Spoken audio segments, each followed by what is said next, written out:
Okay, so it's my turn to go, right? Yes. Do you know why it's my turn? Because I went first last time? No. God damn it, Jonathan. I'm not even going to go through this again.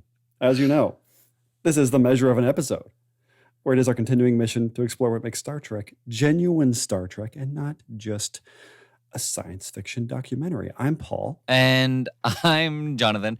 And we do this using 3 criteria. The first one is there sci-fi in the plot? Required. Number 2, is that sci-fi unique or novel? And number 3, is there a moral or ethical dilemma that a character faces? I'm Jonathan. And I'm Paul. And this week, we watched Lower Decks Season 4, Episode 8, Caves. The blurb is, we get a clip show about caves. Yep. Is that what it says? Oh, I don't know. Close. I mean, that's, yeah. The word count is just the like, same. It's something like in a standard Star Trek episode, caves are caves. Right. Caves gonna caves. Right. I could see that being an actual blurb of some kind. That's something Mariner would say. Right? I mean, she has comes the pretty Gen close Z to it. vocab. Yeah, it says the lower deckers go on a classic cave mission. I feel like that's loaded with a reference that I don't get of some kind. Maybe. I mean, classic, so what is classic doing there? Right. That was interesting. Like, I could swear that I just heard a cricket. What happened? A cricket? Yeah. Or did you make a joke? No. I was about to comment on like the aliens in this.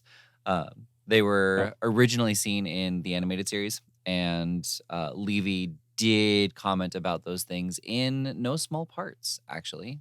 One of the other Lower Decks episodes we watched when we weren't devoting our podcast to Lower Decks. Well, here, I have something to say about this episode. Okay. And it is related to what you just said.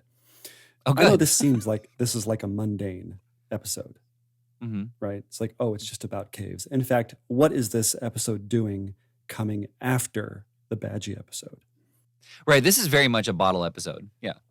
Right. And the Badgie episode created so much momentum toward the end of the show.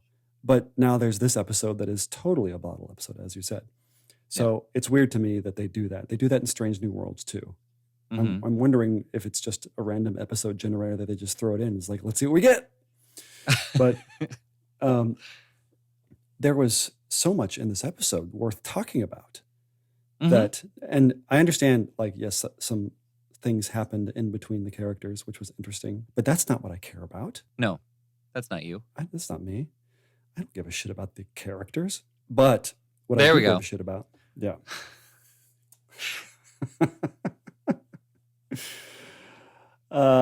So much science fiction in this episode. Yeah. So many things happening around us. Let's go through the list, shall we? We have... All right, ladies and gentlemen, our podcast is turning into a recap and commentary on the recap. So this happened. I liked that. That was neat. Very good. Okay, so the moss, the carnivorous moss, is that what they called it? I think. Yep, carnivorous, sentient. Sentient. Well, we find out it's sentient, yes. Which is fun. That wasn't really a discovery. That just kind of happened. Resilient. Okay. I mean, like, it was growing at a very slow pace, but wherever they shot it, it just grew back into that spot. It wasn't clear if it was healing itself or if it was just regenerating. Right. I'm not sure. It seems like that could be very useful in the medical field. Yes. Although they can grow back legs and whatnot. We did learn that as well. Although I think we knew that from DS9. I think not Nog, but no, it's Nog. You're right. Anyway, the moss was very interesting. I could see an entire episode of Next Gen being dedicated just to the moss, right? Oh, for sure. They would talk about it a little bit more. I guess they would do more things. More things would happen in relation to the moss. It wouldn't just be a framing device. Right. But I found that interesting. To be fair, they did spend the entire episode talking about it. I guess you're right. But the main event, in my opinion, was the chronoparticle section where they have to get to a certain mineral, but in order to get there, they have to traverse through this chrono field of some kind where they just keep aging with every step. And I know that sounds like sort of a just novelty thing that happens that's kind of Star Trek adjacent a little bit, but it's not. It's the most exciting thing that's happened on Star Trek in a long time. Well, yeah, I mean, it's similar to that episode where there were chronoton pockets. Right. But here's the difference. Okay. Because in that episode, which is called My Dinner with Picard. Right. Just what's it called? Talking in one incredibly unbroken sentence moving. What is that? Fractureds? No. I feel like it's a name that can be like divided into two separate things. We'll think of it after it's relevant. But in that one, the time is like sped up in that little pocket, right? So you're actually aging faster because time is moving at a different speed. I just said the same thing twice, just so everybody knows, just with different words. And this one, as they stepped closer, it wasn't that they were aging, it's that particular person was Mariner at a different point in time. And so she was older in that moment. So she wasn't aging as she stepped forward. It was a different version of Mariner. So the implications of this are humongous, right?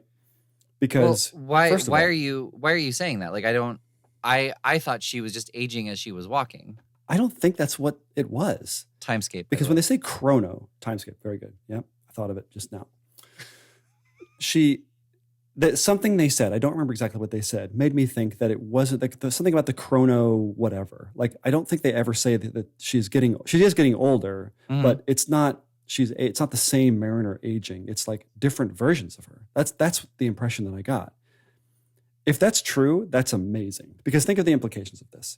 Let's say for a minute that I'm right, because maybe I missed something, but let's explore that for a moment. Sure. Because you're effectively traversing a timeline very quickly. Right.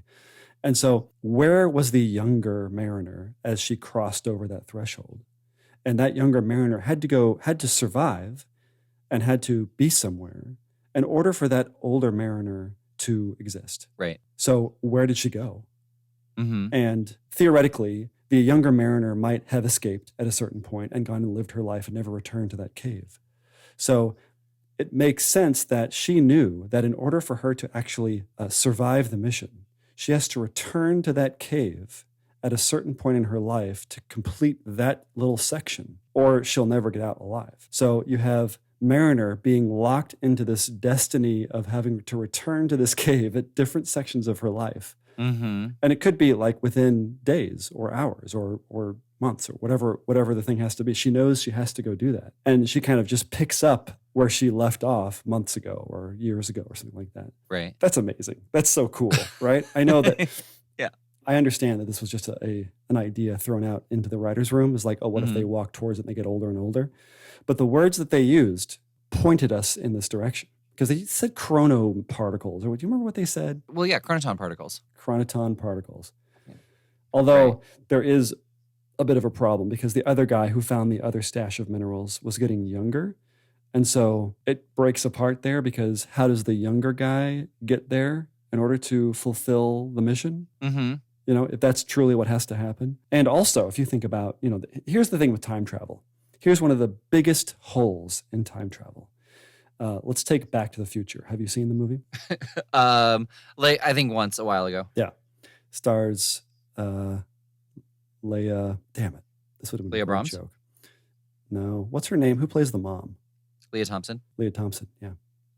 Maybe I'll have to stitch together a joke from that. Anyway, it was required me to know. Oh, I see. Like out of everybody that you could have picked, is that your joke? Right. She's the main. Okay. Yeah, she's the main star of this episode. Right. It stars Elizabeth Shue. Yeah. Laugh at what I mean, not what I say. I often do. Yeah. Where was I going? Oh, so Back to the Future. So the biggest plot hole in Back to the Future is that this idea that when you travel back in time, you're in the same spot It's just a different time frame or different timeline, right? But the problem is Earth is moving through the universe. And where we are now, if we were to travel back in time, we'd be just in the middle of nowhere in space, right? Even if it was 5 minutes ago. So, well, I think even if it was a year ago, so we are in like the exact same spot, I think the universe as a whole is rotating as well, if I understand that right. Or, it's well, the shifting. solar system is also traveling. So, yeah. So even if you traveled back to a year where the Earth would be in its same place on its revolution around the sun, it still is not going to be in the same place in relation to the universe. Right. And so, therefore, when you travel, like the DeLorean should just be floating in space with a dead Marty McFly in there. Right. Or actually a dead Einstein. Einstein would be the going way back in that one. Yeah. Yep. I mean, the DeLorean's just gone forever. It wouldn't be able to return back to. I mean, it'd be able to return back to like 2 minutes later or a minute later, but it's still gonna be floating in space. If Einstein was smart enough, he could set the time circuits to the moment he left. But the problem would be he's a dog. Problem number one: it's hard to manipulate the time circuits with just a paw. Right, without opposable thumbs. Yeah. Yeah, and I guess you could turn the wheels. You could step on the gas, and it would the car. Well, yeah, I guess it was just buttons and switches. Like there wasn't anything that he actually had to like. It wasn't like the guitar dial, the speaker dial. Well, he didn't. Yeah, I think there is a keypad on it, but Einstein was smart. He could probably paw in whatever he needs to paw right, in, or like hold a pencil in his mouth or something. Yeah. Boy, are we giving Einstein a lot of credit. He was smart. He was smart. He's a smart dog. Smartest dog. But yeah, so I guess that's the problem with Back to the Future, right? Like that's the only caveat to time travel. So I don't know that this is never covered in anything. I don't think. I think there was one book I read where I think there were like bank robbers who stole a time travel thing where they used that. They would time travel like half a second into the future where the Earth had rotated just enough that they were inside the vault. Oh, nice. Like that was the concept. So that's the only time I've seen it expressed. Anyway, how do we get onto this? What are we talking about? I guess I was just the Mariner. Just on the caveat. Yeah, the caveat. That was the caveat to that particular thing is that so that cave's in a different spot when they're older too, like in the future. So, because it's on a planet which is orbiting a sun, which is orbiting the universe, et cetera, et cetera. So, I don't know. I found it fascinating. Like they kind of just brushed over it as they do. Like they never really explore anything super in depth. But I think also you are. The more you talk about it, the more I think that you definitely misheard and are overthinking it. Because I think this is very much more like if Picard had jumped up onto the table and curled up into a ball over the bowl of fruit. Like he would have just gotten older in that spot. Maybe there was something about. I mean, we should go back. I mean, I might go back and we have to go back. Speaking of time travel, that doesn't make any sense. Right.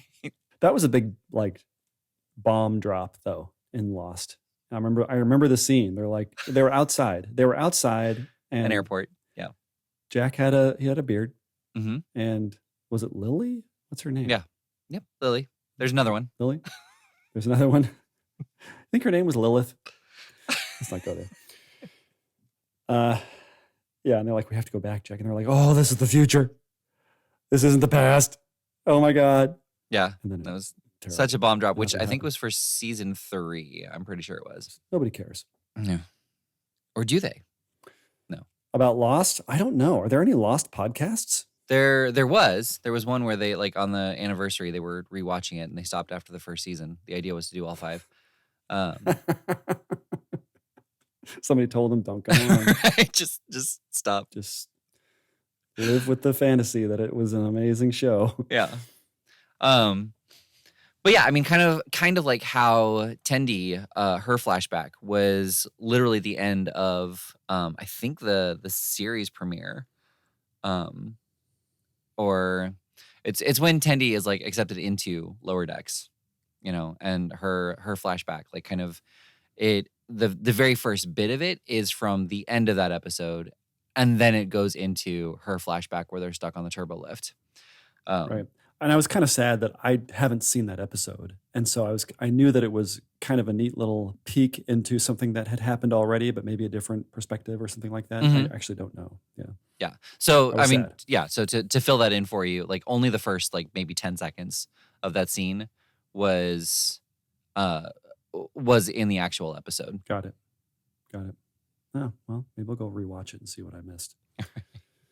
I loved, just speaking to that, I loved Rutherford's line of like, well, can't, you know, like they're like, we got a lot of issues. And he's like, well, can't you just beam us out? Hello?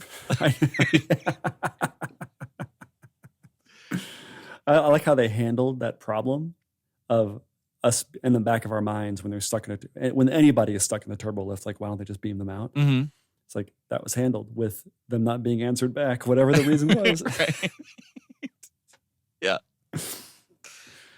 Yeah. Speaking of Rutherford, apparently Rutherford gets around. He has now 2 children that we know of. What was the second one?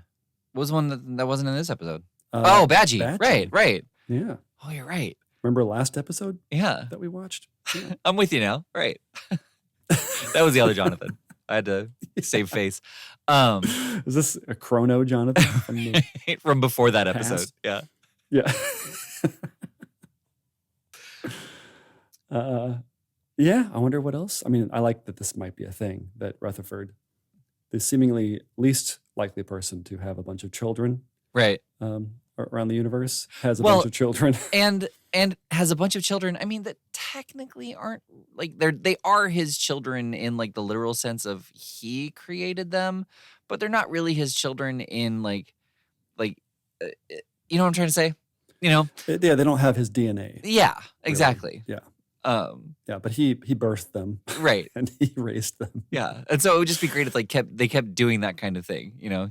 And so like he has all of these, like you said, these babies running around the universe, and it would be great if there was an episode that kind of like brought them all in, you know. And yeah, Rutherford has a daycare or something. That would be great. Or they all show up looking for money. Right. Or just a family reunion and just seeing how all of his children get along together. That would be great. That would be amazing. I would appreciate that bottle episode of him having to. It's kind of like when Tendy had to go home and we don't know anything about Tendy's homeworld, and then all of a sudden all of this information comes flooding in. Yeah. That'd be great.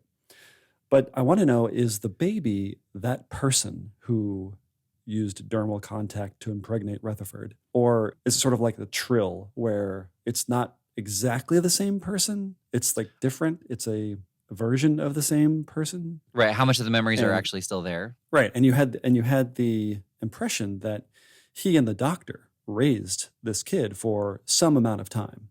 What could have been weeks, a month, 2 months. So where is the baby now? Like, did the baby grow up?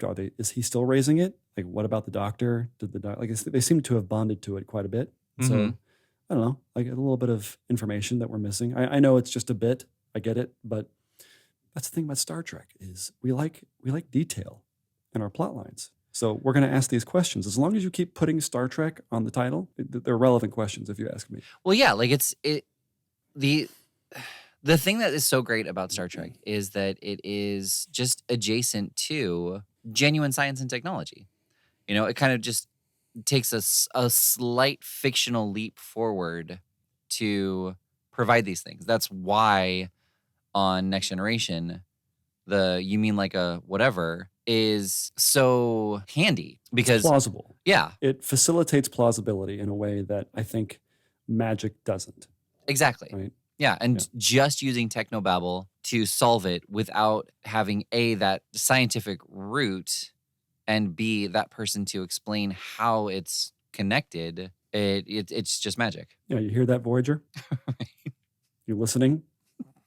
You can't just do the technobabble and have it all be okay. It's 2 sides of the equation. Nobody did algebra. It's algebra. It's plotline algebra. Right. Both sides. Yeah. The technobabble is equal to.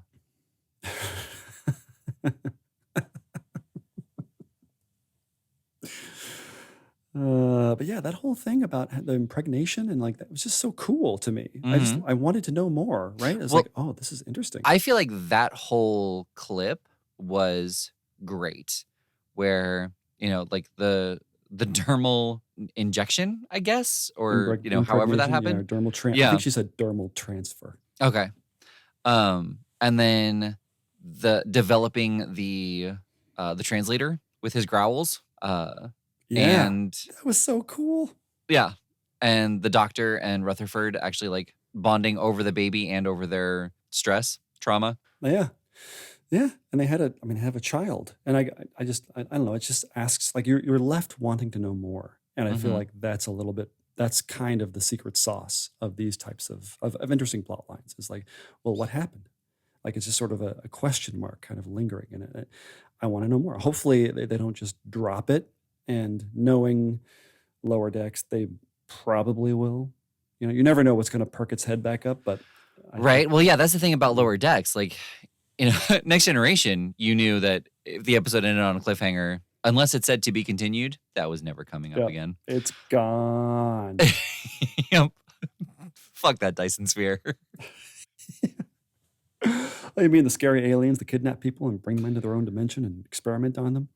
Right. Who might come back, according to you, at the end of the episode? Yeah. No. We solved this problem. That's the end of it. Yeah. Yeah. Or the parasite that drilled into the back of your neck and then sent a homing beacon back to their planet. Oh, yeah. Yeah, and No, then turned that's into done. some sort of crazy, horrific monster. Yeah, a kilopede. Yeah. Yeah. That's never coming back. Well, come on. That was such a good one. No? Not even going to acknowledge that? Oh, what happened? What'd I miss? I always miss these things. I said a kilopede. Oh, I thought that was sort of what the current nomenclature was for that particular thing. Oh, maybe it is. Like face hugger. You know what I mean? Like, well, yeah, and it's one of those things. It's like Sherlock Holmes, where it's like too clever for me to be the first person to come up with. It's a millipede, but it kills you.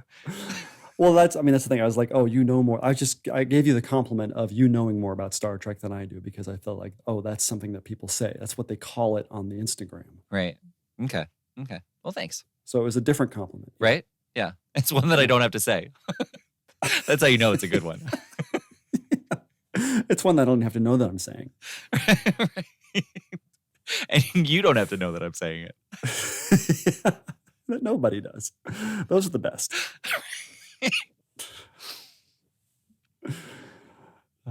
Yeah, and by the way, so just in that little vignette of Rutherford and the weird not psycho, but psychopath. No, not psychopath. The ones that can transfer their Telepathic? Telepathic. That's the right word. Did you just make that phrase up?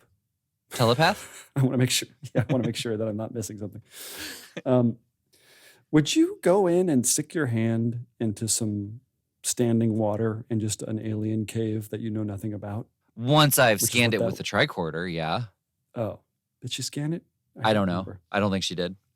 So I was going to say that there wasn't really anything in this episode that was, but they didn't do that. But I feel like it would have been kind of fun if the Vulcan had joined them and she did a flashback to a cave situation with the Vulcans and it just went seamlessly.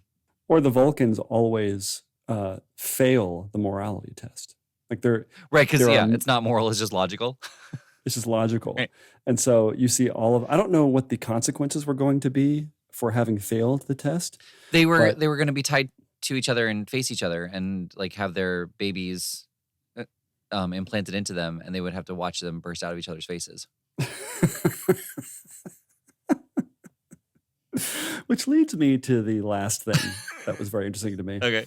These aliens, who I guess were mythological, like nobody believed they existed until this guy, I forget his name, was vindicated in their existence. Steve Levy, yeah. Yeah.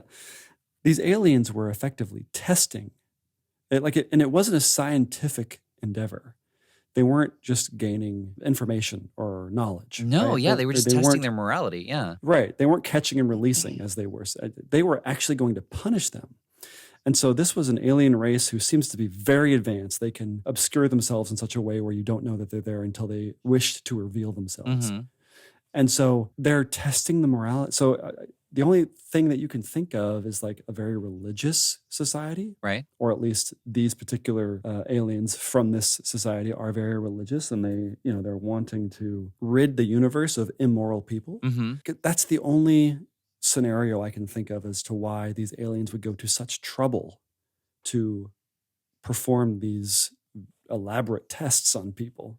I mean, is there another? If they were just scientists, kind of like the Next Gen episode where they kidnap Picard and put him in a room with a bunch of different other aliens just to see what happens. Mm-hmm. They weren't doing that as a test, other than to gain information, to gain data Right. on what happens. Like, just let's put it in there and see what happens.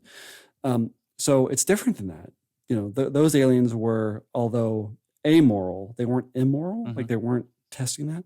These were, I guess, highly moral people. Mm-hmm. So that's very interesting too. Right. Because you kind of think about what would happen if religious zealots achieved warp and achieved technological, what word am I working for? Like achievements? Achieved technological achievements. There it is. Yeah. There it is. Yep. Nailed it. Yeah. I don't know. It's very curious. A lot happened. Right. I guess that's what you get when you have the ability to just sort of do these, as you said, bottle episodes. Mm-hmm. Yeah. Mm-hmm.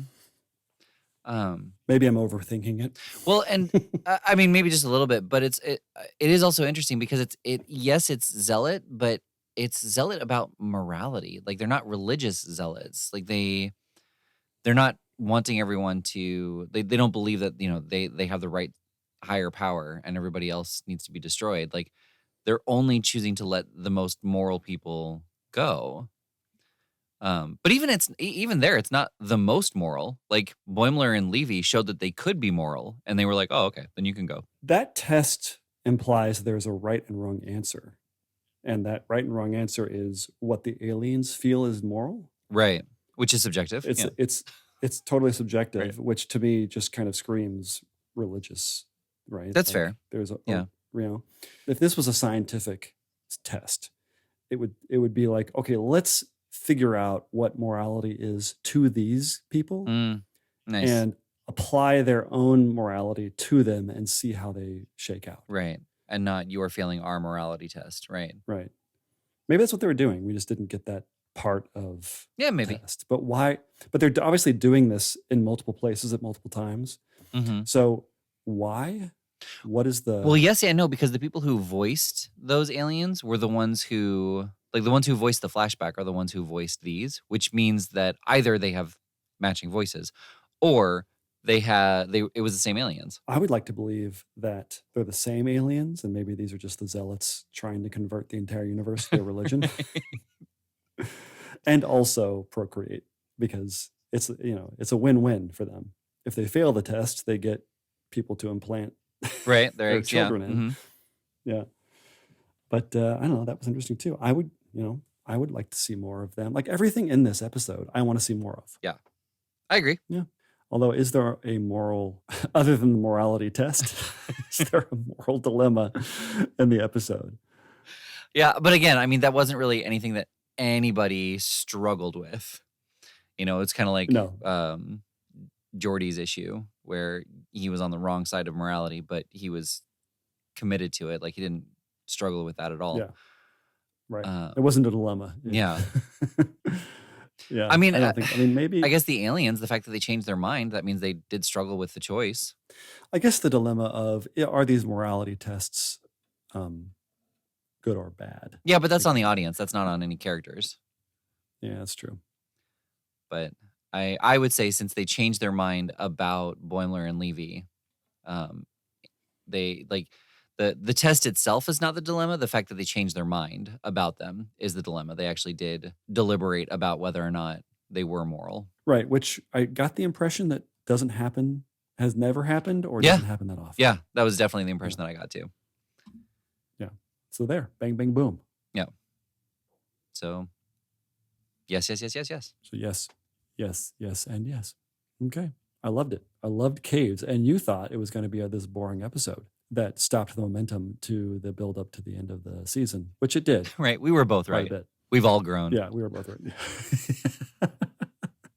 right. Right. Anyway, so what are we watching next week, Jonathan? I sadly learned a spoiler about next week's episode completely by accident. Like I've been avoiding everything. Um, and I was looking up stuff about this episode, and because next week's episode is already out, like they mentioned both in the same episode, or like because it was spoilers for Lower Decks. That's what it said, and I was like, okay, that's fine. But then they commented about this coming episode, so I know Yeah. a little bit more. But anyway, the episode's called The Inner Fight, and it says Captain Freeman assigns the Lower Deckers an overly safe mission to try and keep a self-destructive mariner out of danger. This totally makes me think that Caves was supposed to come earlier and they needed some kind of breather, they thought, between the last final episodes. Yeah, it's possible. Or they didn't finish them on schedule, and so they had to kind of rearrange them for an air date, maybe. Yeah, that makes Is sense that too, happening? right? But the fact that like Mariner was not self-destructive in this episode, and the fact that like we did just have all of those big reveals in the last episode, and then this episode shows nothing about any of that, not even like a tag at the beginning or at the end. Yeah, not even a reference Yeah. of any kind. Yeah. I mean, this episode could be in any season at any point. Right? Yep. Yeah, I mean, Well, I'm sorry that you spoiled it for yourself. I know, me too. I've had some close calls myself. Like I was like, the mystery ship revealed. I'm like, nope. Right. Yeah. I mean, that's obvious. But Right. but yeah, this one was like, so now that we know, blah, blah, blah. I was like, are you kidding me? Like right in your first sentence. I mean, my fault for looking at spoilers, but you never said that it was spoilers for episode 9. Yep. Okay. Well, I've been Paul. I've been Jonathan. And this has been The Measure of an Episode. But you already knew that. Neelix?